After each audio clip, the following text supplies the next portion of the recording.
तो हमारा point number 6 आता है AS1 में कि अगर हम जो फंडामेंटल अकाउंटिंग अजम्पशंस हैं उनको फॉलो नहीं करते हैं तो क्या होता है।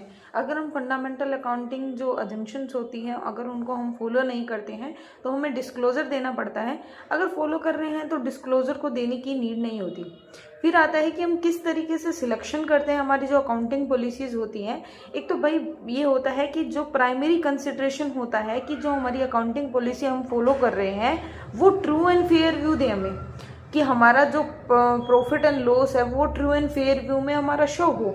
सेकेंडरी कंसिडरेशंस होता है कि भाई प्रूडेंस फॉलो हो, सब्सटेंस ओवर फॉर्म फॉलो हो और मटेरियल हो। अब इनका मीनिंग क्या होता है। प्रूडेंस का मतलब होता है कि क्या होता है कि बिजनेस क्या करता है, एंटीसिपेट कर लेता है कि ये हमारा लॉस होने वाला है फ्यूचर में, तो एक्सपेक्टेड लॉसेस को तो रिकॉर्ड कर लेता है लेकिन एक्सपेक्टेड प्रॉफिट को नहीं करता, ताकि आने वाले फ्यूचर में अगर मेरे को प्रॉफिट नहीं हुआ तो नुकसान होगा, अगर लॉस हो भी गया तो हमने पहले एस्टिमेट कर रखा तो उसको फाइनेंशियल स्टेटमेंट पे उसका कोई इफेक्ट नहीं आएगा।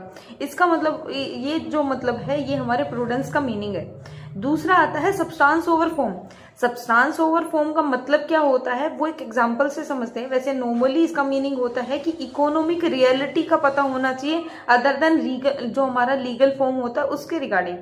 फॉर एन एग्जांपल आप एक मशीनरी खरीद रहे हो, 31 मार्च को आपने जो मशीनरी है वो बिजनेस में ले आए और उसका पैसा भी पे कर दिया, बट उसकी जो लीगल फॉर्मेलिटीज है वो फुलफिल करना पेंडिंग है, जिसकी वजह से लीगल डॉक्यूमेंट्स आपके पास नहीं आए हैं।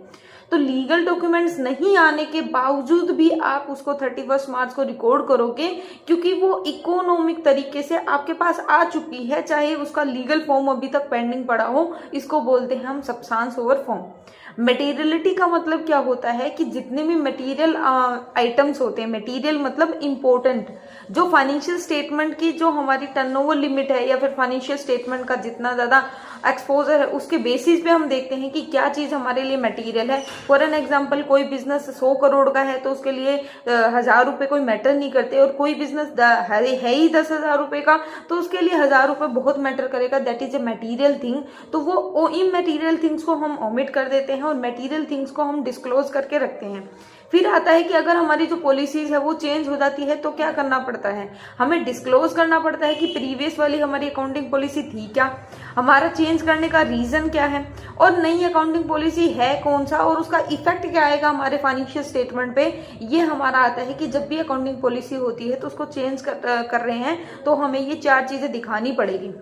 तो ये था हमारा कुछ पार्ट हमारे जो AS1 का।